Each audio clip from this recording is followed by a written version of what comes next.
Bruh,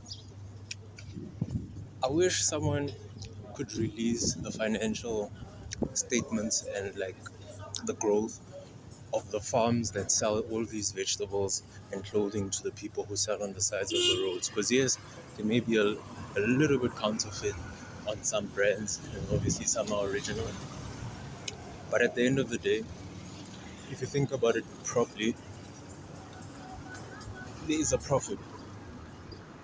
And the thing about this profit is that it's huge because every second person is doing it in town, which makes it quite weird for us to think of it as just criminals because these people are making a living for themselves. They're trying their hardest. See, the problem with life is that we're too quick to judge because we all want a better life for each other and ourselves, but we don't want to take the risks that can be taken towards making a better life for ourselves.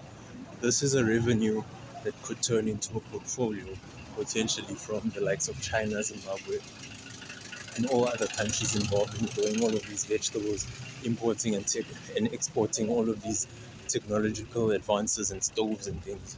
It would be interesting to see how much is made annually off these things.